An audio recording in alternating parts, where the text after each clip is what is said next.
O som das janelas batendo com o vento parecia carimbar o tempo naquela casa do Morumbi. Havia o cheiro de café velho, a madeira da porta rangendo sobre os pés cansados e o farfalhar de folhas de jornal que alguém deixara espalhadas na sala.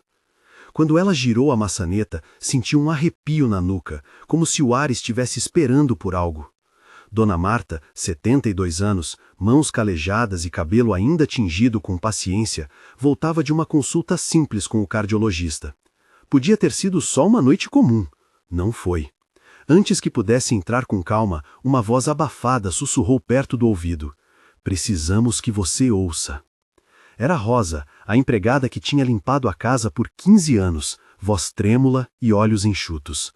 Um envelope pálido estava apoiado sobre a mesa de centro, com a palavra assinatura escrita de forma mecânica no canto.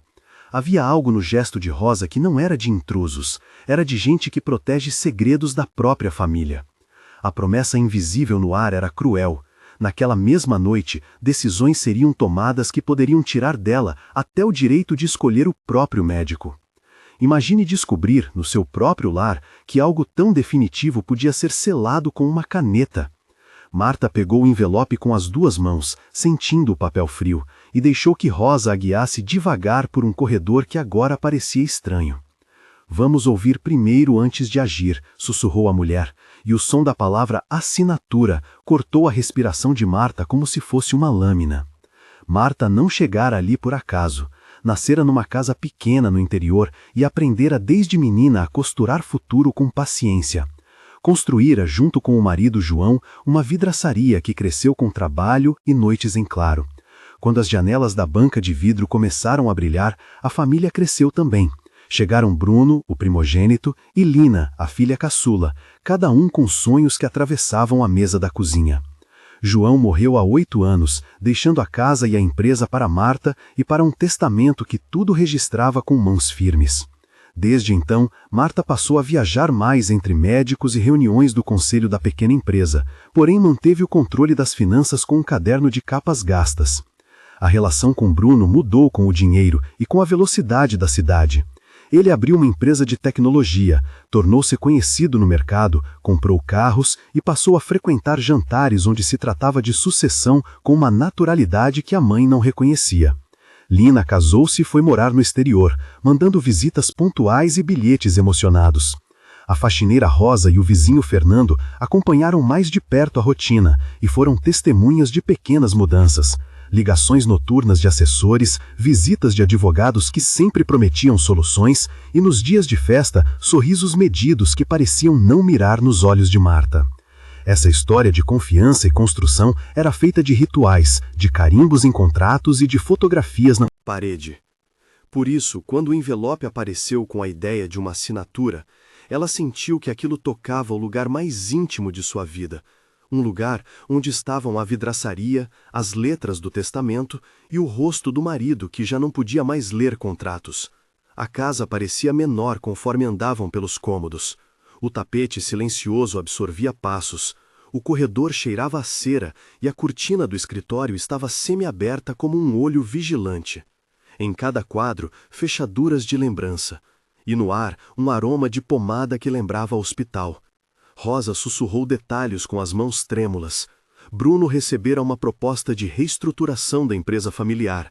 Havia um suposto laudo médico recomendando uma mudança de gestão por capacidade reduzida, e um advogado chamado Marcelo já teria preparado uma procuração robusta. Enquanto caminhavam, Marta tocava nas paredes, encontrava o pó de anos e sentia o tecido dos quadros, o barulho distante do elevador do prédio ao lado, o sabor metálico do medo que subia à garganta. Havia um telefone silenciado sobre a mesa do corredor, com mensagens não lidas. A cada sala, uma memória.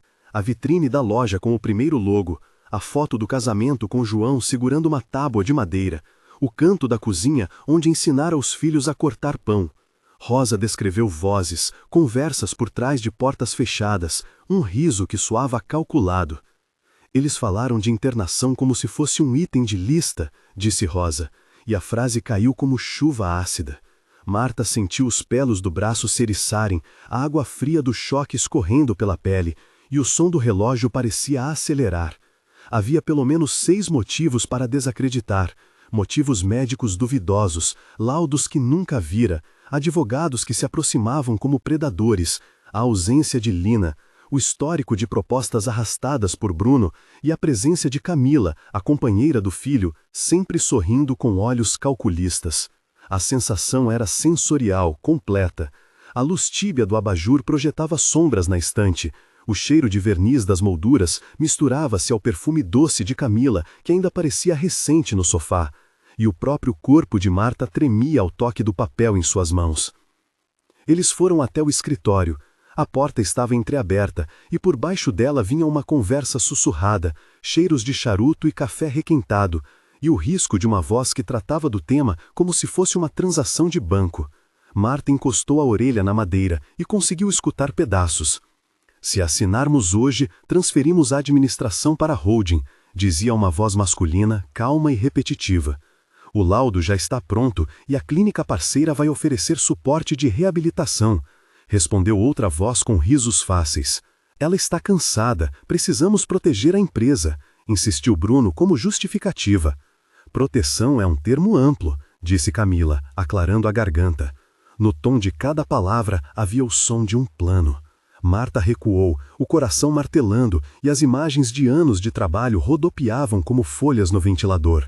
A conversa citou a assinatura 3 vezes, testamento 1 vez e o nome de um cartório que já registrara transferências em média de hora. Rosa apertou a mão dela, os dedos formando um ninho de afeto e medo. Foi então que Marta decidiu gravar mentalmente cada entonação, cada silvo de conivência. A necessidade de ouvir para ter prova e a urgência de não ser descoberta coexistiam. Ela listou mentalmente as pessoas que poderia chamar. O vizinho Fernando, que sabia de rotinas, a enfermeira Lúcia, que visitara a casa nos últimos meses, o advogado da família antigo chamado Dr. Marcelo e André, um investigador particular conhecido de um amigo. Tudo precisava ser coordenado sem alarde. O que aconteceu depois mereceu cada fôlego. Marta não saiu correndo. Em vez disso, ela voltou ao quarto e tirou do armário uma caixa de madeira onde guardava papéis da empresa e o original do testamento. Ao abrir, sentiu o cheiro de cola e papel velho, as texturas de letras de épocas diferentes, o peso do legado. Ela leu 1 vez, 2 vezes e memorizou frases inteiras. Em seguida, pegou o telefone e, com cuidado de não deixar sinais, enviou uma mensagem curta a Fernando, pedindo que subisse até ela para falar urgente. Depois, mandou um áudio para a Lúcia pedindo que visitasse a casa naquela noite, por favor, só por uma conversa. Ela sabia que precisava de testemunhas antes que a assinatura acontecesse. Em silêncio, enquanto o relógio da sala marcava passos que pareciam mais fortes, Marta fez uma lista de medidas. Revisar documentos, checar o cartório, confirmar a existência do laudo médico e envolver um advogado de confiança. Era uma lista técnica e metódica que a serenava. Essa preparação incluía passos práticos e legais. Primeiro, obter cópia do laudo e verificar carimbos e assinaturas do hospital. Segundo, solicitar uma certidão do cartório para averiguar qualquer procuração registrada em nome da holding. Terceiro, contatar um perito para avaliar a autenticidade das assinaturas. Cada etapa tinha prazos e possibilidades. A explicação da forma como uma procuração pública é registrada foi clara e breve. Primeiro, o comparecimento a um cartório com documentos de identificação. Depois, a lavratura do ato público com reconhecimento de firma e assinatura acompanhada de testemunhas. Por fim, a averbação nos registros de imóveis ou empresas, se necessária, e cada um desses passos deixa um rastro físico e digital que pode ser consultado. Marta guardou o envelope, respirou fundo e saiu do quarto com passos calculados. No escritório, Bruno estava com o rosto menos tenso do que o plano justificava. Camila segurava uma xícara, os lábios com brilho sutil, e Dr. Marcelo folheava papéis com dedos experientes. A sala tinha aquele cheiro persistente de papel e couro, luz parcial por jaluzias e um relógio que parecia olhar para todos. Marta entrou como quem chega para recolher correspondência e parou na porta com a calma de quem tem tudo a perder e a ganhar. A conversa que se seguiu foi curta e carregada. Marta perguntou sobre o laudo e Marcelo explicou em termos jurídicos, mantendo um tom professoral. Bruno falou sobre proteção, Camila sobre modernização e Rosa permaneceu no canto como prova viva. O diálogo escalou em trocas diretas que cortavam e reparavam, e à medida que a tensão aumentava, cada palavra foi como pedra no lago. Mãe, precisamos que você assine para garantir a continuidade, disse Bruno, as mãos abertas como quem dá um presente. Assinar o que exatamente? Perguntou Marta, as sobrancelhas arqueadas. Uma procuração de administração com cláusulas de cuidados, respondeu Marcelo. E o laudo médico? Perguntou Marta, firme. Está em mãos do escritório, é técnico e pode ser apresentado depois, respondeu Camila com leveza. Eu não assino sem ver, disse Marta. Nós só queremos acelerar para que não haja risco à empresa, contrapôs Bruno. Se há risco, por que foi discutido sem meu conhecimento? Perguntou ela, olhando ao redor. Porque às vezes a urgência não espera, disse Marcelo, quase repetindo uma lição. Rosa limpou a garganta. Fernando, que entrou naquele momento, apoiou-se no batente e disse: Senhora Marta, eu vi os meninos saindo rápido da loja ontem. Isso tudo me cheira a pressa demais. Foi nessa hora que Marta pediu que todos saíssem enquanto pegava alguns documentos. A saída foi tensa, olhos baixos, promessas vagas e gestos que agora pareciam ensaiados. Quando os cochichos voltaram outra vez além da porta, Marta não hesitou em agir. Ela abriu a gaveta onde guardava o selo de autenticidade das caixas da empresa e trouxe com ela o carimbo antigo. Em voz baixa chamou André, o investigador, que chegara discretamente com a desculpa de entregar um relatório de mercado. André observou expressões, reconheceu padrões e traçou uma rota de prova. Eles falam como se pudessem preparar qualquer documento e apresentar depois, disse André, vigilante. Marta, com os olhos brilhando, perguntou: eles podem forjar um laudo? Podem fabricar relatório, falsificar carimbos, usar clínicas que assinam documentos sem exame? Respondeu André. A conversa entre Marta, André e Fernando foi de pelo menos 10 trocas, cada uma trazendo revelações. Eles combinaram que Marta apareceria surpresivamente no escritório com testemunhas e documentos que mostrariam a veracidade do testamento e a falta de amparo do laudo. A preparação foi tensa e minuciosa, com descrições sensoriais concretas. Marta sentiu o peso do carimbo, o cheiro da tinta, o atrito do papel entre os dedos e o ruído leve de sapatos no hall. O momento exigia estratégia e coragem. Nesse ponto do vídeo, quero fazer uma pausa para falar com você. Se essa história já apertou seu peito, saiba que não está sozinho. Muitas famílias experimentam uma sombra de manipulação quando dinheiro e poder se misturam. Se você já desconfiou de algo parecido na sua família, escreva nos comentários somente uma linha dizendo: eu vivi algo parecido, ou nunca imaginei. Seu relato pode ajudar outra pessoa a reconhecer sinais que muitas vezes passam despercebidos. Comentários também ajudam a construir uma comunidade onde esses casos são debatidos com respeito e informação. Agora que você compartilhou um pouco o seu sentimento com a comunidade, vamos voltar para ouvir o que acontece quando a verdade é trazida à luz. A entrada de Marta ao escritório foi uma cena deliberada. Havia uma queda de silêncio que parecia pesar toneladas. Ela entrou com Rosa e Fernando, André o acompanhando como apoio técnico, e Lúcia trazendo um semblante calmo de enfermeira que vira muitas famílias. O registro corporal dos presentes mudou. Alguns endireitaram os ombros, outros evitaram olhar nos olhos. Marta colocou sobre a mesa o testamento e a certidão de registro da empresa. A sequência de diálogos que se seguiu foi intensa e direta, com 12 trocas que formaram o núcleo do confronto. "O que é isso?" perguntou Bruno em tom que misturava surpresa e raiva. "É o original do testamento, que demonstra suas responsabilidades e a condição de administradora", disse Marta, firme. "Você quer anular o que estamos propondo", disse Marcelo, nervoso. "Não anular, apenas proteger a minha assinatura", respondeu Marta. "Onde está o laudo?", instou ela. Camila tentou responder com empatia forçada. "É um documento técnico, mas podemos apresentar depois." "Depois não serve", retrucou Marta.